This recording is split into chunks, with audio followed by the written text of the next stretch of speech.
Oke, selamat datang di Deep Dive kita kali ini. Hari ini kita mau coba ungkap satu sisi cerita yang mungkin jarang terdengeran ya, di balik berdirinya Batavia. Ini soal perjuangan Arya Rana Manggala melawan VOC. Sumber kita jelas, catatan-catatan sejarah. Dan misi kita, yaitu membedah intrik politiknya, terus visi yang berentrok, sama strategi perlawanan yang kompleks di balik tragedi Jayakarta. Anda mungkin mikir, wah ini murni kemenangan VOC. Tapi tunggu dulu, ada cerita lain soal perpecahan internal loh, dan visi Rana Manggala yang ternyata jauh banget ke depan. Betul. Latar belakangnya ini penting banget. Akhir 1618 di Teluk Jayakarta. Lagi ada konflik segi empat di sana. Ada VOC, Inggris, Kesultanan Banten, sama Pangeran Jayakarta juga. Fokus kita kali ini memang ke Arya Rana Manggala, Mangkubumi Banten. Nah, ini yang perlu Anda catat. Dia itu bukan sekedar tokoh yang kalah perang gitu aja, bukan. Dia ini arsitek perlawanan, punya pandangan strategis yang cukup visioner. Oke. Mari kita bedah lebih dalam sosok Rana Manggala ini. Dia kan Mangkubumi Banten dia, semacam Perdana Menteri lah. Walaupun bukan putra mahkota. Langkah pertamanya unik nih. Dia malah beresin internal kerajaan dulu. Tegas banget sama pejabat korup, bahkan sampai membatasi campur tangan sultan yang masih muda.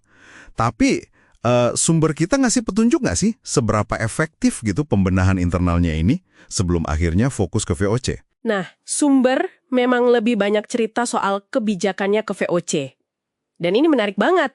Jadi dia cabut itu aturan monopoli lada Belanda, dibuat pasar bebas, terus yang paling berani, dia pasang pajak yang, tinggi banget khusus buat VOC. Sekitar 34% dari nilai barang. 34%? Wow. Iya, itu tahun 1609. Bandingin coba sama pedagang Cina, cuma 5% plus hadiah porselen. Jauh banget ya bedanya. Jauh. Jadi ini jelas, bukan cuma cari untung ya. Ini strategi politik cerdas. Tujuannya, ya bikin Banten jadi nggak menarik buat VOC. Secara halus ngusir mereka lah. Dan ternyata, berhasil. VOC jadi geser fokusnya ke Jayakarta. Nah, pergeseran fokus VOC ini yang bawa kita ke Jayakarta dan Pangeran Wijayakrama. Ini beda banget sama Rana Manggala kan? Wijayakrama ini secara teknis kan bawahannya Banten ya. Betul, Fasal. Dia punya ambisi sendiri, pengen pelabuhannya nyaingin Banten. Malah dia rangkul VOC. Sampai tanda tangan perjanjian November 1610. Isinya ya izin dagang. Terus boleh bangun gudang yang akhirnya jadi benteng itu kan. Iya, jadi benteng pertahanan. Sumber juga nyebut Wijayakrama ini terima hadiah dari Belanda. Ini gimana? Murni dagang aja atau dari awal udah ada bau-bau konflik kepentingan nih? Indikasinya kuat sih kalau menurut saya. Kalau kita lihat gambaran besarnya ya. Strategi Rana Manggala yang ngedorong VOC keluar dari Banten itu, ketemu sama undangan dari Wijayakrama di Jakarta. Pas banget kan? Jadi kayak dua kutub yang beda gitu ya? Persis. Perbedaan prioritasnya fundamental banget. Ini celahnya. Rana Manggala fokusnya kedaulatan Banten, ancaman asing. Sementara Wijayakrama, ya dia lebih mikirin gimana pelabuhannya makmur dalam jangka pendek. Nah, VOC lihai banget memanfaatkan perpecahan ini. Dan puncaknya ya, pas Job Kuen pindahin markas VOC ke Jayakarta itu. Terus ada perang laut kan, VOC lawan Inggris. Inggrisnya kalah, sebagian kapalnya lari ke Banten minta perlindungan. Iya, minta suaka. Rana Manggala nolak buat nyerahin mereka ke Kuen. Wah, ini mulai panas nih. Terus terbentuk deh aliansi Banten, Jayakarta, Inggris. Ngepung benteng VOC. Nah, disinilah bagian paling krusialnya. Aliansi ini ternyata rapuh banget dari dalam. Kenapa bisa retak gitu? Padahal musuhnya jelas di depan mata. Nah, ini pertanyaan intinya.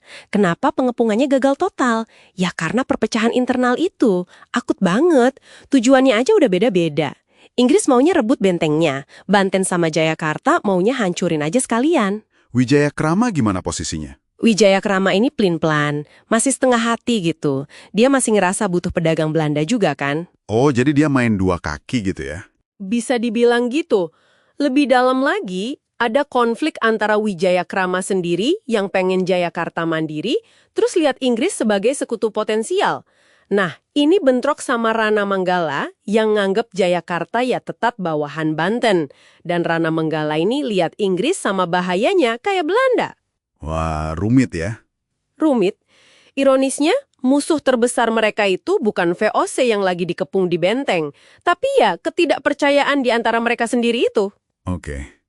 Jadi sadar ada potensi pengkhianatan dari Wijayakrama yang diam-diam malah kong kali kong sama Inggris, Rana Manggala ambil langkah drastis ya. Betul, tegas dia.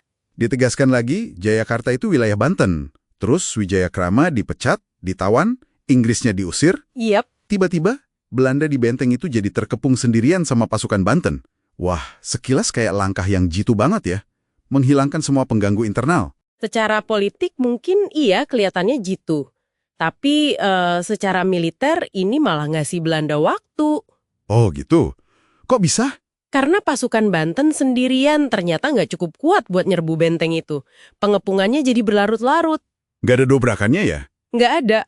Nah, beberapa bulan kemudian, JP Kun balik dari Ambon. Bawa kekuatan penuh, ada 16 kapal, 1.000 tentara. Wah, besar itu. Kekuatan besar ya saat itu. Iya. Pasukan Banten jelas nggak mampu nahan gempuran sebesar itu. Akhirnya, 30 Mei 1619, Jayakarta jatuh. Di bumi hanguskan sama Kun. Dan di atas puingnya itulah Batavia berdiri. Jadi apa nih intisari dari deep dive kita kali ini buat Anda? Kayaknya ada 2 pelajaran penting ya di sini. Pertama, jatuhnya Jayakarta itu bukan melulu soal kekuatan militer VOC, tapi juga nunjukin gimana strategi ekonomi yang cerdik, kayak yang Rana Manggala coba lakuin, itu hampir aja berhasil loh ngusir kekuatan besar. Hampir berhasil ya. Kedua, dan ini yang paling tragis mungkin ya, Jayakarta itu nggak semata-mata ditaklukkan dari luar, tapi dia retak dari dalam. Gara-gara ambisi pribadi, gara-gara perpecahan, dan itu jadi celah sempurna buat intervensi asing masuk. Lahirnya Batavia itu jadi kayak monumen pengingat gitu ya. Gimana perpecahan internal bisa fatal akibatnya. Betul sekali. Warisan Rana Manggala ini memang kompleks. Dia kalah di Jayakarta, oke. Tapi semangat perlawanannya ke VOC itu terus hidup kok di Banten. Lewat perang gerilya, terus kebijakan sultan-sultan penerusnya juga. Dia bahkan dikenang sebagai pangeran gede, pangeran besar. Itu kan penghormatan ya. Iya, gelar yang nggak main-main. Cara taktis di Jayakarta, apakah visi dia tentang bahaya laten kolonialisme itu justru terbukti benar dalam jangka panjang? Dan gimana kisah perlawanan yang rumit, yang penuh perpecahan kayak gini, ikut membentuk pemahaman kita soal identitas dan perjuangan bangsa sampai sekarang? Pertanyaan yang menarik untuk direnungkan.